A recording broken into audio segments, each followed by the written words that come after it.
Hi, it's Bobby, and welcome to our 10:30 live visit this beautiful Saturday morning. And we are here with Punkin. Punkin's quite the talker. So I'd like to introduce you to Alyssa. Alyssa started with us in 2016, and she started as a volunteer, became a keeper. She's then volunteer coordinator, has been out on rescue. She's done a little bit of everything here. And then she decided to go have a baby, and now she's back as a volunteer. So turn it over to Alyssa, and she's going to introduce you to Punkin and Melanie today.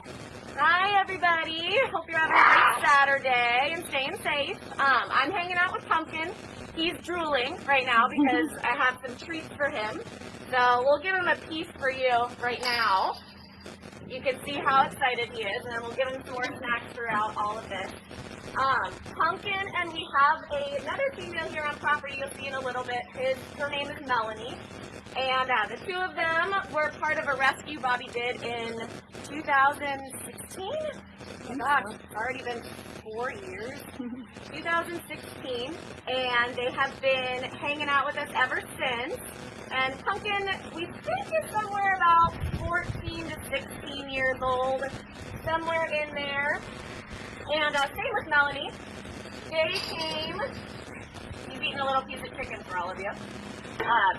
They were from a place in Ohio that was there was a breeding facility, and they were being investigated by USDA, and Bobby was called in to help rehome these guys from the situation that they were in.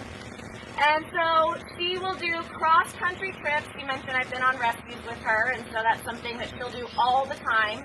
It is a huge, huge undertaking. For those of you that have been out here before, you might have seen the big rescue hauler. And for those of you that haven't been out here before, it looks like a big horse trailer, and she converted it to house these kind of rolling cages you might be able to see behind me. This is kind of the equivalent of a dog crate, but for a tiger, lion, bear, or mountain lion in Punkin's case. And so Bobby got in her hauler, drove all the way to Ohio, picked up Punkin, Melanie, and then two other tigers. They were white tigers, Hank and Crystal. You might have seen them if you follow us on Facebook. I think they did a Facebook Live with Hank and Crystal the other day. And so all four of these animals were used in breeding for this facility. I don't hate using the word facility. And so they got to come out here, did the drive to Ohio, relocated them to San Diego. Sorry. And they've been here ever since. They are now thriving. As you can see, Punkin's a healthy male.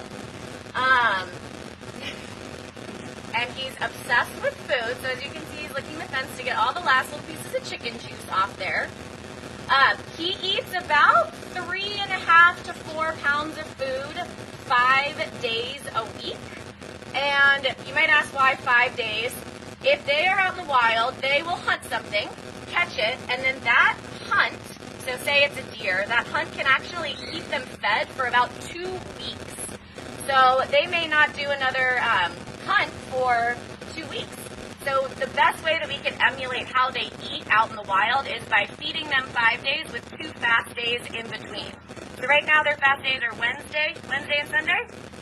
And Sunday, yep. Wednesday and Sunday. So this guy is going to try and eat all he possibly can before Sunday, his fast day, hits tomorrow. And he is a big talker. You heard him say hi right when the video logged on.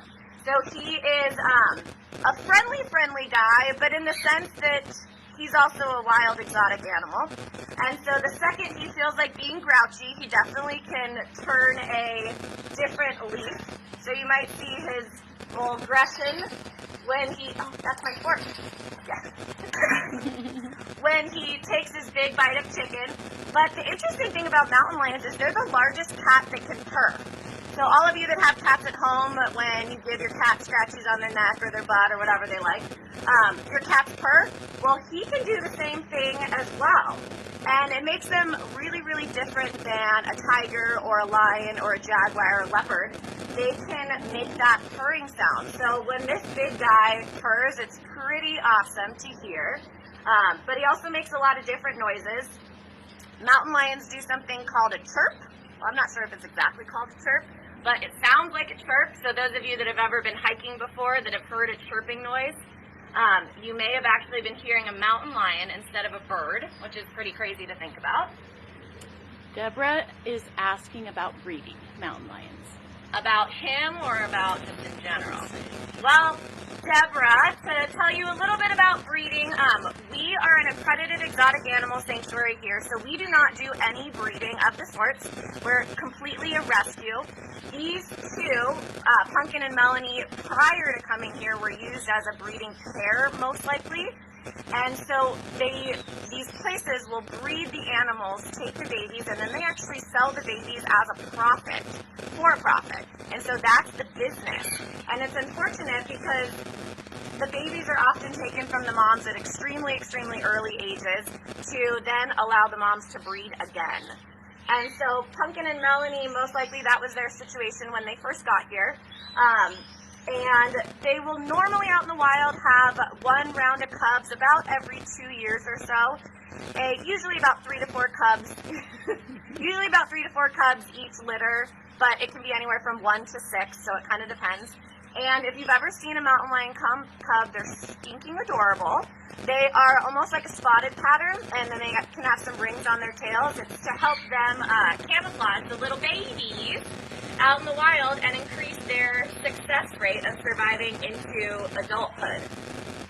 Anne is asking if he's been flogged. No. So, Anne, I don't believe, pretty positive actually, that these two are declawed. It is an extremely common occurrence that exotic animals kept in captivity, oftentimes for breeding as well, are declawed. Hank and Crystal, the two white tigers I was telling you that were part of the same rescue as Punkin and Melanie, they are declawed, but these two are not. You might be able to, well, he's kind of relaxed right now, so you probably won't see his claws, but he's doing a little pampering. He's having his own spa day right now. What else we got? Why do you talk Kristen wants to know, why do you talk instead of giving him food? Oh, I'm sorry. I know. He's only got 4 He gets pounds. plenty of food. He always thinks he's hungry no matter what. I know. You could give Punkin an entire Thanksgiving turkey, and he'd still be starving after. Interesting thing about cats, remember how I was saying that they can eat up to one catch up to 2 weeks? They can also gorge themselves when they catch a meal, and they can eat up to 10% their body weight. So if you look at Punkin, he looks pretty hefty. He's got those big ankles. He's got those thick thighs. But he also, you might be able to see when he stands up, if he walks around, he's got kind of this hangy, saggy tummy area. And that is called a primordial pouch. And that is an area that allows them to eat 10% their body weight at one time. And so he's about 150 pounds. And so he could eat 15 pounds at one time, but then he wouldn't necessarily, there it is. That's a saggy belly. Don't call our kitty fat. It's a primordial pouch. But he is, it's better for them to eat smaller meals multiple times throughout the week. So that's what we do here. He'll eat this whole bit during our time, and if not, a little bit after. Deborah, who asked about the breeding, wanted to know about the place where it came from. Oh, I think she didn't hear. So these two actually came from a breeder in Ohio, and she's been breeding for many, many years. She's bred way too many cats, and she used to breed all the obie cats. And if you don't know what an obie cat is, they're the mascot cats that they put in the transfer cages, like this cage that we showed you for transport, and they run them across the crowded football field, which is just torture for a baby. And they've been doing that for years and years, but this woman would breed lots of cats so they could choose a new tiger every year, which means the old tiger had to find a new home or is disposed of. And in Ohio, when we actually worked on SB 310, the Ohio bill, to get that passed to stop the private ownership. When that passed, she was no longer allowed to breed, but she still continued to breed and got in trouble, and then so these animals were taken away from her. We moved seven tigers and 2 cougars on that run from that particular property. So nice that one of the bad breeders in our country was finally shut down. And yes, Violet, declawing is very cruel. Yeah, if you're unfamiliar as to the process of declawing, if you look at your fingertips right now, this tiny little bone at the end, it's actually an amputation at that joint. So it's not just simply removing the nail for the animal, it's actually an amputation. It's often done in very, very poor conditions. The people that do it are not necessarily the best. And it can lead to a lot of arthritic problems, a lot of sores that happen on the bottom of their paw pads. So we do have a lot of animals that are declawed here, and we just have to kind of watch for them, see if they're limping, showing signs of what's called lameness and arthritis. And so it's an extremely, extremely painful procedure for these animals, and something that people do because they think it makes them a little bit safer. But if you look at him, even if he didn't have his claws, he's still got some gnarly teeth there, and he is a predator at heart. Mountain lions can jump upwards of 15 feet vertically. And so Punkin and Melanie will always live in a habitat here at Lions, Tigers, and Bears that has a roof on it, because the last thing we want is for anybody to go missing. And so they are extremely, extremely agile hunters. They can jump as far as 40 feet if they're in a full sprint. And they are oftentimes ambush hunters as well. So they'll kind of wait around for their prey to walk in front of them, and then they'll just pounce right on top of them with a single bite to the neck for that takedown. Christine is asking, who gives your organization the status of accreditation, and what steps were involved to achieve accreditation? That's a great question, Christina. So Christina was asking what kind of, what organization gives us our accreditation. And we're accredited by GFAS, which is the Global Federation for Animal Sanctuaries, and also by American Sanctuary Association. Both of those are extremely, extremely strict regulating bodies that will determine if you can be accredited. So it's anything from habitat size to diet plans to veterinarians that are on staff. The animals are getting all sorts of the medical, dental, food, health, safety, play, stimulation, all sorts of different things. And it's a really rigorous process that Bobby had to go through in order to get those accreditations. There's this cute little pause. But Punkin is extremely grateful for it because that allows him to have the best home possible, since he can't live in the wild, which is obviously where we would prefer him to be. But that's not possible since he was born, bred, and kept in captivity his whole life. So Jason says he sounds like a teenage boy. How old is Punkin? Punkin does sound like a teenage boy, especially when he gets his high-pitched voice going. We'll see if he can talk. Punkin can go. Nah, he's not feeling it. Punkin is about 14 to 16 years old. We're not exactly sure how old he is. Oftentimes when Bobby rescues the animals from different places, breeding facilities, backyard zoos, roadside zoos, people's homes, they don't keep the best vet records like you and I would keep for our dog or cat. And so the best thing we can do is estimate, and we think he's somewhere around 14 to 16 years old. Our vets will oftentimes look at their teeth to determine how old they are. Their teeth will give a good, the best telltale sign as to how old. And in captivity, The mountain lions here, actually all the big cats here, can live to around 20 years old. In the wild, it would be about half that. So he is somewhere between 14 to 16 years old. And so he's kind of, you know, an adult, so to say. But he's doing great. Donna's asking on fast days, do the cats beg the keepers for food? That's a funny question, Donna. I think they're kind of like, you know, us, where they would always want food if they can get their hands on food. But it also helps them to maintain a healthy body weight. Something that you'll often see at, and Bobby's come across this many times, at places that, you know, don't know how to care for their animals. Oftentimes the animals are really overweight because they're not feeding them the right things. So the big thing, a big thing is to keep them not overweight, not underweight, but just in that nice happy medium. So that's what Punkin is, but like I said before, he would pretty much beg for food all day, every day, if he could. That's just, you know, he's a carnivore. Joanna is asking if he's stashing food for later. Maybe in his primordial pouch. He's not stashing food for later. The second Punkin gets his hand on food, it goes right down his mouth to his belly. We'll give him another feast and see. He's a very ravenous guy, so he's not patient in the sense of he'll wait for me to stick the fork all the way through sometimes. So we have to go slowly and make sure it's all of his pieces, and then I end up getting in a fight with him about whose fork it is. We try and make sure all the pieces that drop on the ground get to his mouth, because otherwise he'd be sad. So Donna is saying, a CC camera where I used to live caught a mountain lion leaping over what I believe was a 12-foot fence. I definitely think that is possible. So I mentioned a little bit earlier that mountain lions can jump extremely, extremely high.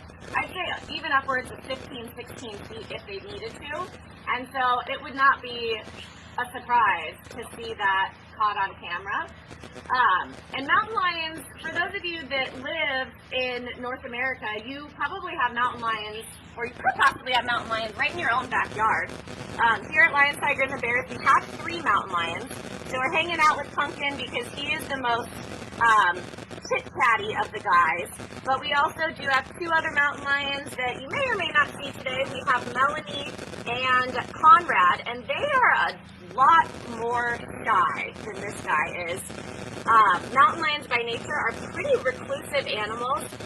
They're very stealthy. They don't tend to come out during the daytime. They're considered crepuscular, which means they are most active right at dawn and dusk, and that's when they'll do a lot of their hunting.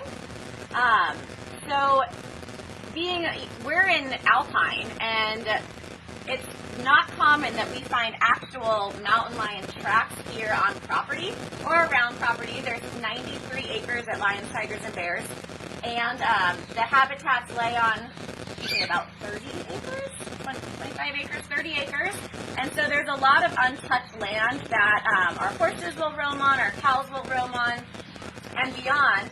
And so it's pretty frequent that we'll actually see mountain lion tracks, so we know that there's wild mountain lions around. And we always get the question on, do any of the animals bother our animals here? And that really, the biggest problem we have are, you know, the silly gophers that dig up holes and create mounds in the ground. So none of the mountain lions or bobcats or coyotes, foxes that are around really ever bother these guys. But is anybody around that has seen a mountain lion while you've been hiking, mountain biking, walking? If you have, it's a pretty amazing experience. I have never, and I'm probably pretty thankful for that. If you ever see a mountain lion in the wild, the best thing that you can do is to stop, don't run, but instead make a lot of noise, playing things together, and try and get as big as you possibly can, because that will tend to scare them away.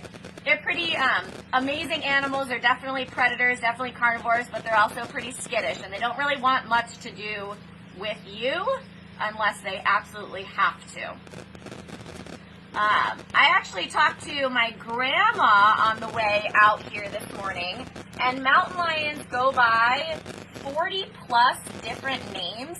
So I grew up in San Diego. I know them as mountain lions, and my grandma lives in New Hampshire on the East Coast, and I asked her, well, she asked me what I was doing today, and I told her, and I asked her what she knows mountain lions as, and she honestly didn't really know what I was talking about when I said a mountain lion, because then I started rambling off different names, and she knows them as a catamount. So that wasn't a common one I really heard often, but oftentimes you'll hear cougar or puma, panther, ghost cat, catamount, screaming lion. I've heard screaming lion before. They go by a ton of different names, Indian names as well, because reservations have seen them throughout history. They have a huge habitat range all the way down from South America up through northern parts of Canada. So they have an extremely large habitat range, and they're the fourth largest cat in the world. So pretty amazing. He's doing some cleaning for you all today. He wanted to look pretty for the camera. We have someone watching from Trabuco and Scotland. Wow! Coming all the way from there. Do you have mountain lions in your areas, Trabuco and Scotland? And if so, what do they go by?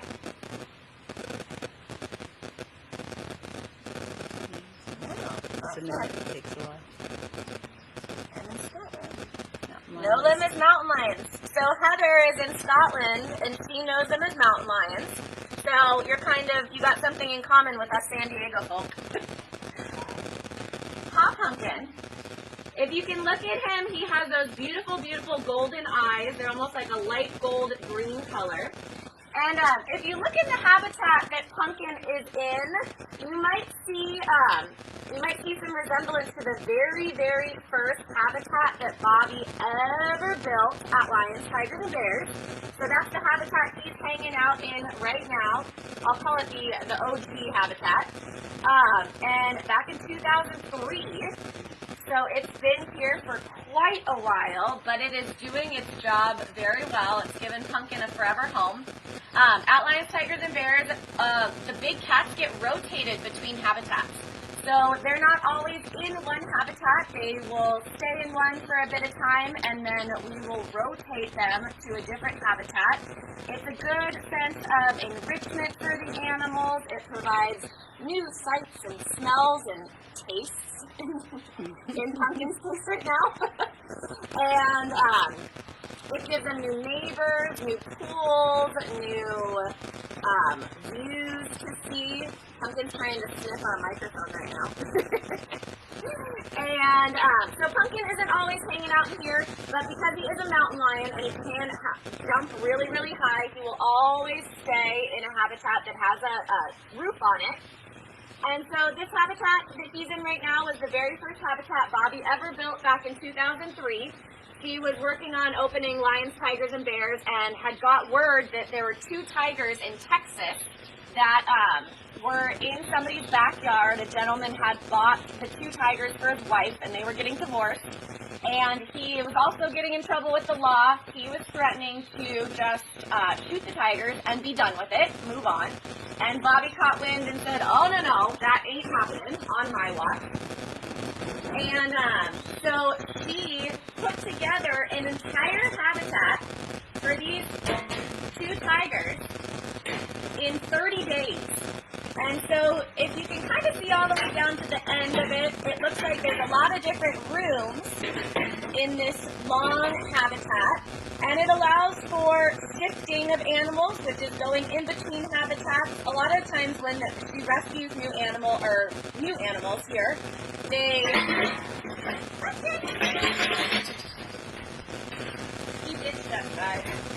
they can be a little bit frightened here and there, and unfamiliar with large areas, because a lot of times the habitats that these guys come from are tiny, tiny, tiny little squares because somebody is not giving them the best situation.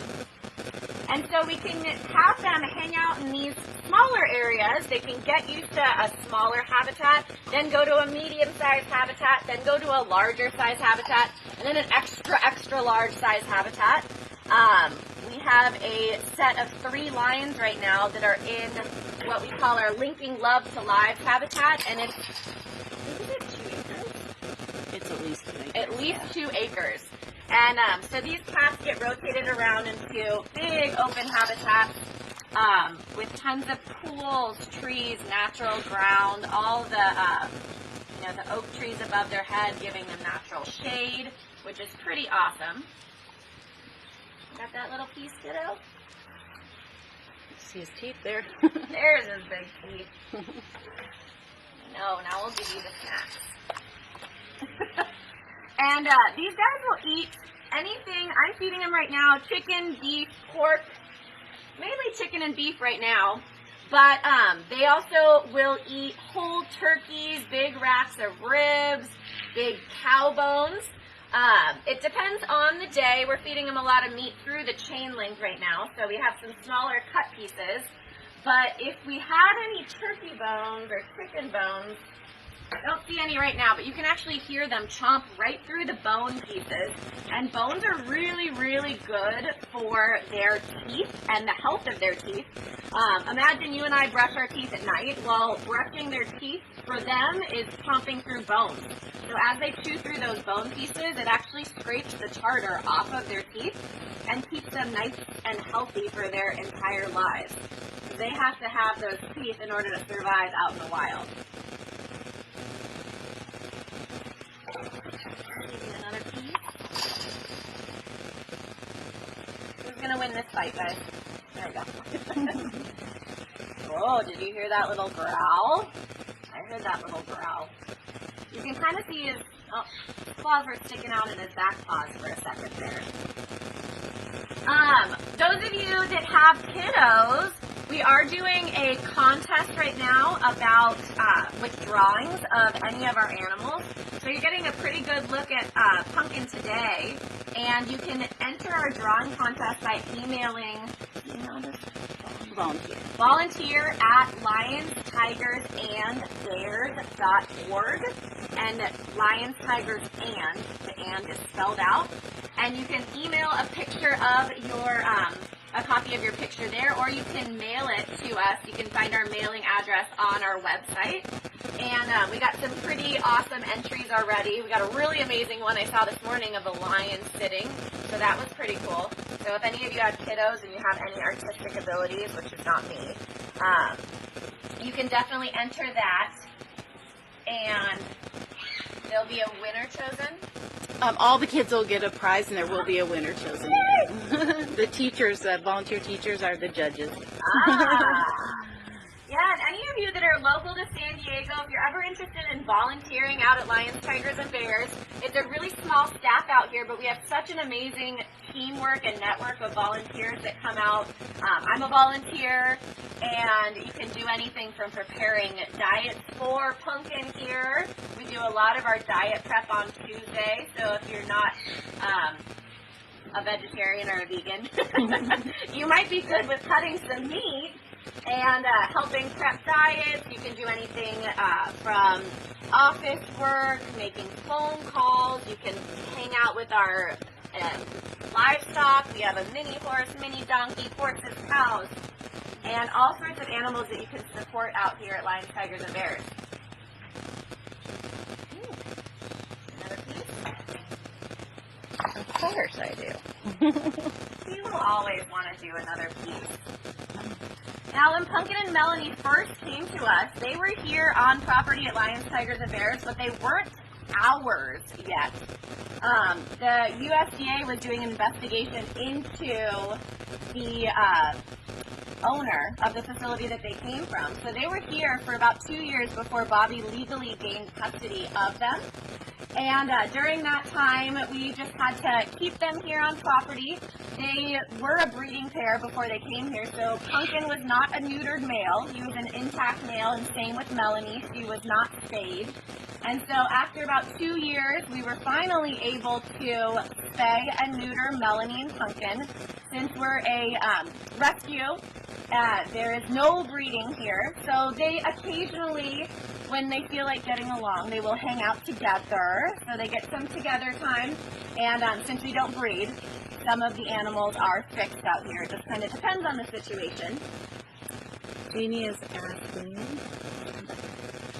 thank you for providing such good care. Do you have a nutritionist who consults to help with determining a diet?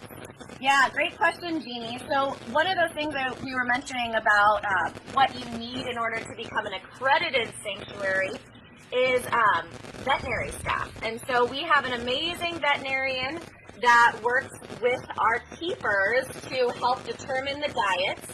And his name is Dr. Sadler. He's local. He has an amazing background with big cats and bears.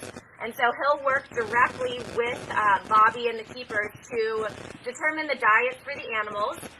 All the big cats will eat a completely raw diet. So anything, like I mentioned, from chicken, beef, pork, turkey, cow bones, whole turkeys. Today I actually picked up, I think, 6 whole turkeys from an amazing donor in the Santee area. So if you happen to be watching, thank you. And so the veterinarian, Dr. Sadler, will help determine how much food the animals eat. And then it's also mixed with a vitamin and mineral supplement. So out in the wild, you know, they would eat the entire carcass of an animal. And they're not necessarily doing that here. They're not getting the fur and all. They're sometimes getting organs, it depends. But, I know, a little gruesome, sorry guys. But so to supplement that, they do have a vitamin and mineral powder that goes on that. And they also get a couple squirts of fish oil for a really shiny, nice coat he's got going on there. Does anyone give their cat or dog at home fish oil to keep their coats nice and shiny? I bet some of you do. And some of our older animals will also get glucosamine as well. Tammy is asking if we're open to the public during COVID-19. Tammy, I wish I could say we were, but we are, we have to be careful as well, even though we're on 93 acres and a lot of everything is outdoors. The difficult decision had to be made that we are not open to the public right now. And so until further notice, we are closed to the public. But hopefully, as soon as everything gets a little bit more resolved and we're cleared to go, we'll be able to open back up within reason, of course. Lots of safety protocols. And being a sanctuary and working with exotic animals, we already have an extremely strict level of sanitation out here. And so it won't be a huge change, or it hasn't been a huge change for us to follow those sanitation guidelines. But sadly, not open, which is why we're doing all these Facebook virtual visits, so you can still see all the animals that you all love. If anybody's been out here before, let us know and tell us if you loved your experience. And those of you that have never been out here before, if you are local to San Diego, or if you ever visit San Diego for vacation or whatnot, we know the beach is beautiful, but so is the mountains. And we're actually about just a 20-minute, 30-minute drive from downtown San Diego. But it almost seems like you're in a whole different world out here, because we're lined up to the Cleveland National Forest, and you got that quiet mountain view, which is why Bobby chose this property, so that the animals can have, the best view possible. And so Punkin is very, very thankful, very relaxed right now. You all are giving him a good vibe. I wish he'd do a little talking for you. He's usually one of our biggest talkers on property. If we chirp at him, oftentimes he'll chirp back. Punkin, can you say hi to everybody? He thinks I'm crazy. He might be a little right. Who knows? So he is showing you his really tawny side. But like I mentioned, if you've ever seen a little mountain lion cub, they have spots on them, and it helps them camouflage out in the wild. Because a lot of the times, the mommies... Oh, you little trick. Come here. He wants my microphone. He's really into this microphone. So a lot of times the moms will hide the babies in brush and bushes and things like that. But if you look at him now, he's the perfect color to blend into the rocky mountainside that he would normally hunt on. And so if you've ever happened to see them out in the wild, it's pretty hard to spot them. You have to have a really good set of eyes. My husband and I will sometimes go hiking up in Julian, and they're definitely up there. I'll never forget when we were hiking one time, and we were in, forget the name of the campground, but there's nobody around. All of a sudden he just looks to us, he's like, I guarantee there's a mountain lion watching us right now, and you can see the terror just creep through his face. This poor guy, my husband's 220 pounds, and a 125-pound mountain lion, the thought of it was just scaring him, because they're excellent hunters. Can you explain again how the cats rotate? Somebody's asking. Oh yeah, so the cats, they're not always in the habitat that you'll see them in. If you've come out to lions, tigers, and bears, we have multiple habitats here on property, and they can go from really into this microphone. Cats love to play, guys. So we can rotate them by, most often, it's a interconnected alleyway system. And so the alley system will connect one habitat, and we can lead them and encourage them by opening and closing doors. And they walk through almost this labyrinth-looking thing that will lead them to a different habitat. So if Bobby kind of zooms to the right-hand side, you can see there's a habitat over there. That's where Conga, our leopard, lives. Behind us, you can see a big habitat back there. And so, oh, sorry, making her get up off the ground. So these habitats are all connected by an alleyway system, and depending on what door we open and close, it will allow the animal to walk from one habitat to another. And we are a completely no-contact sanctuary, and so that means we're never physically touching any of the animals. We're never physically in any of the sanctuary or any of the habitats. And so those interconnected alleyway system allows us to safely transport the animal without having to risk our safety. Punkin. So what Bobby and I are in right now is an alley. You can see we have the outside sanctuary behind us. Punkin's talking on the other side. It's a beautiful day up here in Alpine, so we have nothing to complain about. Talk to us? I don't know if you could just hear that, but Punkin was actually talking to Melanie. Melanie is inside of her den right now, otherwise we'd show you her. She's definitely more of the reclusive type of a mountain lion. Oh, and here are some of our submissions of the drawings that kiddos have done and either emailed or mailed to us. So we got a cool bear there, a couple more bears, and a lion. That is pretty amazing. It's a talented drawing. Another one. And a tiger there. You guys have some great drawings. Oh, this is Cherry Bomb. I just saw that. If any of you have been out here before, Cherry Bomb is our grizzly bear. She's a cute little thing.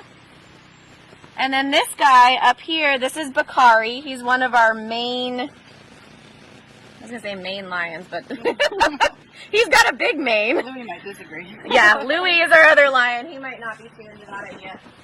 Let's see if Melanie will. See if we'll get lucky and Melanie might come out.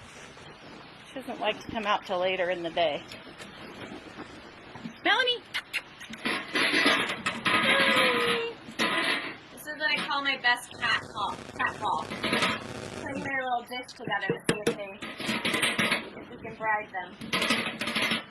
So whenever an animal comes to lions, tigers, and bears, Bobby's whole mission is to give them the best life possible in the most kind of, wild situation that she can. And so we don't do any training here. We don't require the animals to, come out and interact with the public.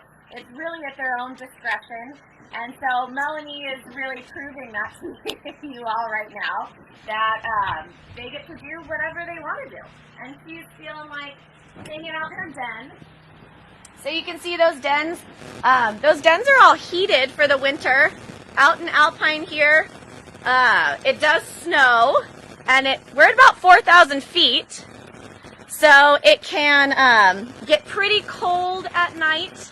And because of that, Bobby was able to build some heaters into the dens and give them a nice cozy place to hang out.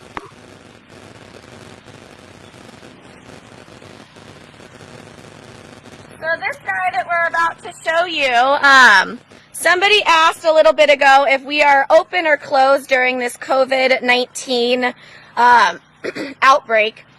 And being closed, since we are closed, it's a pretty hard thing for a sanctuary to get through. Sanctuaries rely on donations, they rely on visitors coming in on property, and we also had one of our biggest, actually our biggest fundraiser was scheduled for May, and so we had to cancel that, and so instead we have launched a virtual fundraiser.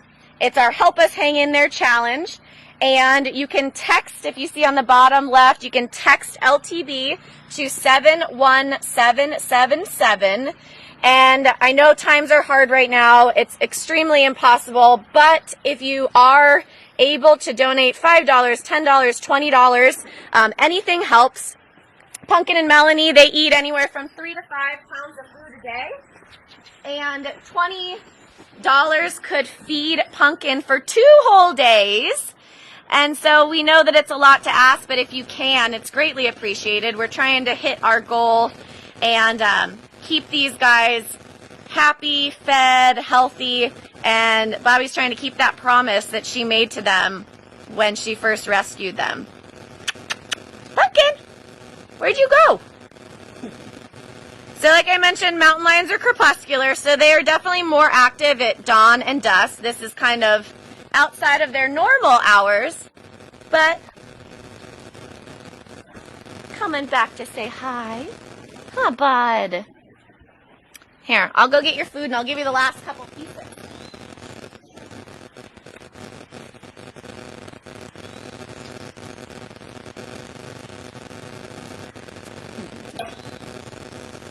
Any more questions out there, guys?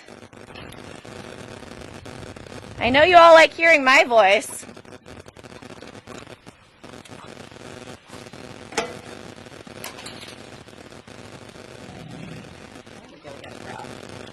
So there's that growl.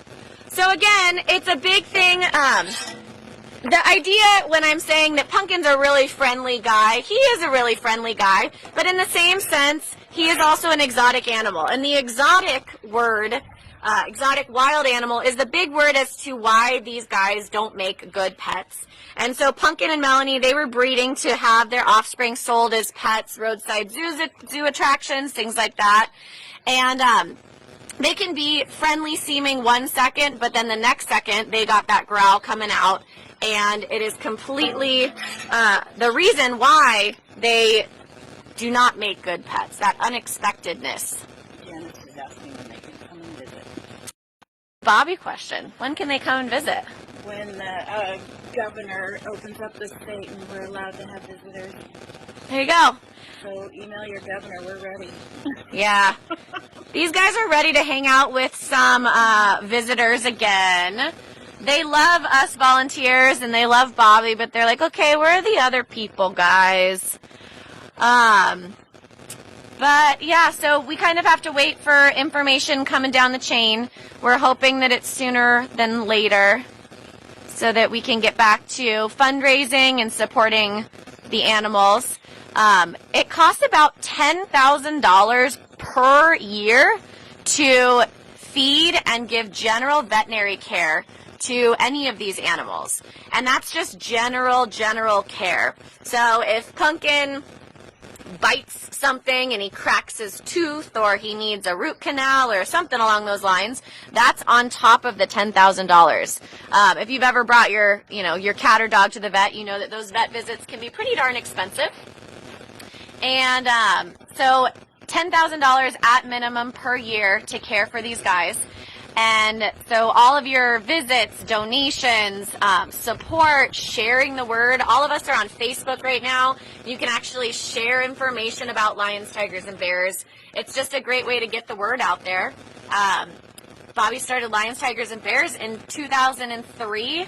And, it's a big thing to get information, get our word out there for people to come visit. If I had $1, and I'm sure Bobby can second this, if I had $1 for every time I heard somebody say, I've never heard of lions, tigers, and bears, we'd be doing pretty good.